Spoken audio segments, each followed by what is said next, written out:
Assalamualaikum warahmatullahi wabarakatuh. Perkenalkan, nama saya Muhammad Nova Zafir Pani dengan NIM akhir 21. Perkenalkan, nama saya Mas Tupa dengan NIM akhir 18. Di sini kita akan memenuhi UAS mata kuliah Multimedia Edukasi Kemaduraan dengan judul Tembakau Madura. Kalau begitu langsung saja ke materinya. Di sini saya akan menjelaskan tentang tembakau Madura, mata kuliah Multimedia Edukasi Kemaduraan dari program studi pendidikan informatika dengan dosen pengampu Bapak Muhammad Zidni Ilman Nafia MPD. Nah, sebelum ke materi, menurut teman-teman, bagaimana selembar daun tembakau dapat memberikan dampak besar bagi perekonomian suatu daerah? Nah, yang perlu kita ketahui, selembar daun tembakau bukan hanya sekedar hasil pertanian, tapi juga sumber penghidupan yang mampu menggerakkan perekonomian masyarakat Madura. Nah, pengertian tembakau Madura. Tembakau Madura adalah jenis tembakau yang dibudidayakan di Pulau Madura, Jawa Timur, dan dikenal memiliki aroma yang khas serta kualitas yang baik untuk bahan baku rokok. Selanjutnya, sejarah tembakau Madura. Tembakau Madura dibudidayakan di Pulau Madura, yang telah dilakukan sejak lama dan menjadi salah satu komoditas pertanian utama yang berperan penting dalam perekonomian masyarakat setempat. Tembakau Madura memiliki sejarah panjang yang dimulai sejak abad ke-19. Nah, ketika tanaman ini diperkenalkan dan mulai dibudidayakan secara luas oleh petani-petani lokal, hal ini menjadikan sebagai komoditas penting di Pulau Madura tersebut. Kemudian, daerah penghasil tembakau Madura. Hampir seluruh daerah Madura menghasilkan tembakau Madura. Yang pertama ada Kabupaten Pamekasan. Kabupaten Pamekasan ini dikenal sebagai pusat produksi tembakau Madura dengan kualitas yang sangat baik. Tembakau dari daerah ini memiliki aroma yang khas dan banyak digunakan sebagai bahan baku industri rokok kretek. Pamekasan juga menjadi perdagangan tembakau di Pulau Madura. Yang kedua, Kabupaten Sampang. Nah, Kabupaten Sampang ini merupakan salah satu daerah penghasil tembakau penting di Madura. Sebagian besar masyarakat bekerja sebagai petani tembakau, dan hasil panennya menjadi sumber pendapatan utama bagi banyak keluarga. Tembakau dari Sampang memiliki kualitas yang cukup baik dan dipasarkan ke berbagai daerah. Yang ketiga, Kabupaten Bangkalan. Nah, Kabupaten Bangkalan ini memiliki lahan pertanian yang mendukung budidaya tembakau. Meskipun produksinya tidak sebesar Pamekasan, tembakau dari Bangkalan tetap menjadi komoditas yang penting bagi perekonomian masyarakat setempat. Budidaya tembakau di daerah ini telah dilakukan secara turun-temurun loh. Nah, yang terakhir ada Kabupaten Pamekasan. Kabupaten Pamekasan ini wilayah yang luas sehingga menjadi salah satu sentra produksi tembakau di Madura. Kondisi iklim yang sesuai membuat tanaman tembakau dapat tumbuh dengan baik.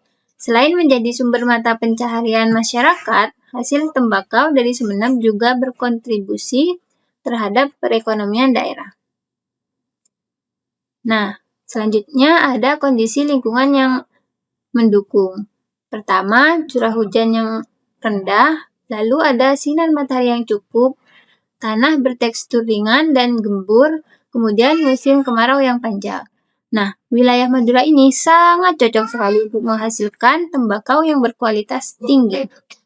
Kemudian, proses budidaya tembakau. Yang pertama, persiapan lahan. Nah, persiapan lahan ini menyiapkan lahan dengan membersihkan gulma, menggemburkan tanah, dan membuat bendengan agar tanaman dapat tumbuh dengan baik serta memperoleh unsur hara yang cukup. Yang kedua, penyemaian benih. Biasanya benih tembakau disemai di tempat khusus hingga tumbuh menjadi bibit yang kuat dan dipindahkan ke lahan tanam. Tahap ini biasanya berlangsung selama beberapa minggu.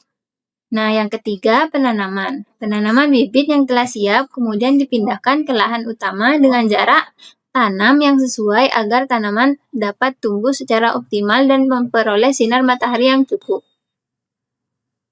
Yang keempat, Pemeliharaan tanaman. Pemeliharaan tanaman ini masa pertumbuhan tanaman tembakau yang memerlukan perawatan seperti penyiraman, pemupukan, penyiangan gulma, serta pengendalian hama penyakit agar menghasilkan daun yang berkualitas. Dan yang terakhir ada pemanenan. Pemanenan tembakau ini dipanen ketika telah mencapai tingkat kematangan yang sesuai. Pemanenan ini dilakukan secara bertahap, dimulai dari daun bagian bawah hingga bagian atas untuk memperoleh hasil dengan kualitas yang terbaik. Untuk selanjutnya yaitu proses pengolahan tembakau. Poin pertama, pemetikan. Tahap pertama adalah memetik daun tembakau yang sudah matang. Daun dipilih dengan hati-hati agar kualitas hasil panennya tetap baik. Poin kedua, penjemuran. Setelah dipetik, daun tembakau dijemur di bawah sinar matahari untuk mengurangi kadar air. Proses ini juga membantu mengubah warna dan tekstur daun. Yang ketiga, fermentasi. Daun yang sudah kering kemudian difermentasi atau diperam dalam kondisi tertentu. Tujuannya untuk menghasilkan aroma yang lebih khas dan rasa yang lebih stabil. Poin keempat, penyortiran.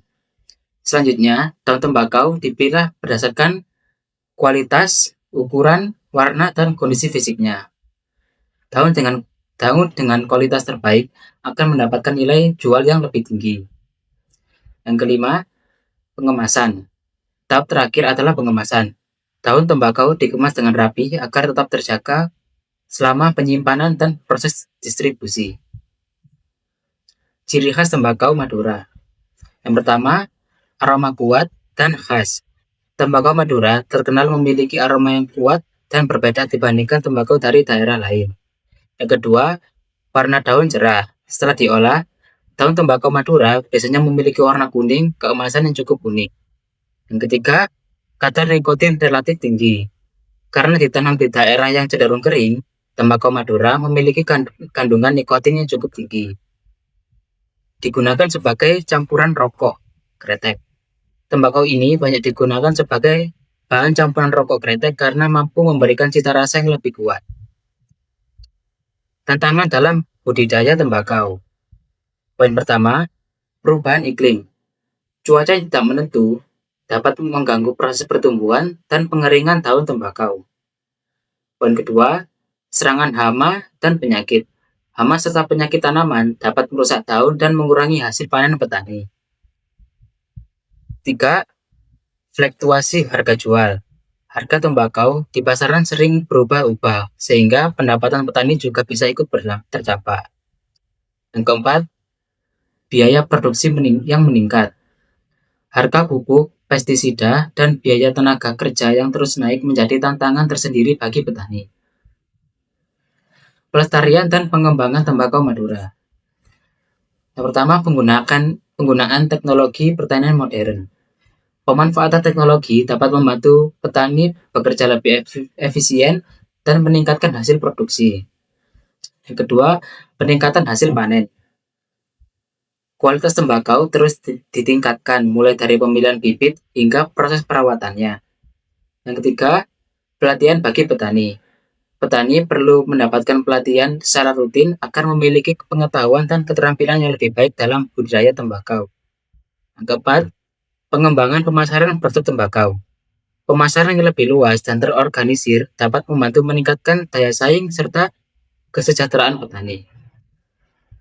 Di kesimpulannya, tembakau Madura merupakan komoditas unggulan Pulau Madura yang memiliki nilai ekonomi tinggi, ciri khas aroma yang unik, serta berperan penting dalam kehidupan masyarakat dan perkembangan industri tembakau di Indonesia. Sekian materi dari kami. Wassalamualaikum warahmatullahi wabarakatuh.